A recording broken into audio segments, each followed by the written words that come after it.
And Roxy and Tony, sadly, this is where that officer died. And just about a half an hour ago, a procession carrying his body left. Let's take a look. Our eye in the sky, Skyfox above the procession. In that the white medical examiner's office van, a casket, a flag-draped casket, the American flag over the body of that officer, whose identity we're not revealing yet because the LAPD is still in the process of notifying his family members. Possibly some of them are out of the country.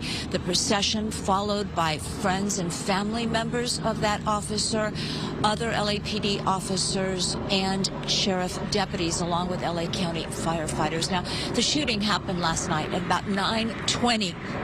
At 87th Street between Graham and Beach in the Firestone, Florence area. The LAPD officer, who was off duty and not in uniform, was with his girlfriend. They had parked their car and gotten out to look at a house that they were interested in buying. They were walking up the alley. They were actually taking pictures of the property with their cell phones when suddenly a black pickup truck came down the alley. 3 suspects getting out of that truck and confronting the couple in what police believe was an attempted robbery. Now, at least one of those suspects was armed with a gun. An argument, a confrontation ensued. The LAPD officer also pulled out his weapon, shot one of the suspects, it is believed, or shot out the 3 suspects, and one of those suspects shot and killed the officer. Now, deputies responded to that scene. The officer was sadly dying.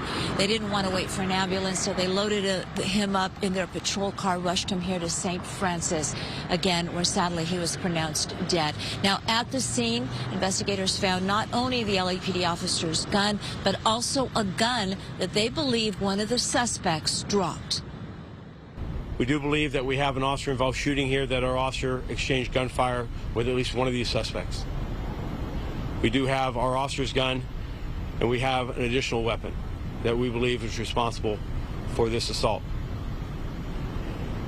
We are very limited as to how much information we have, but we know that we need the community's help.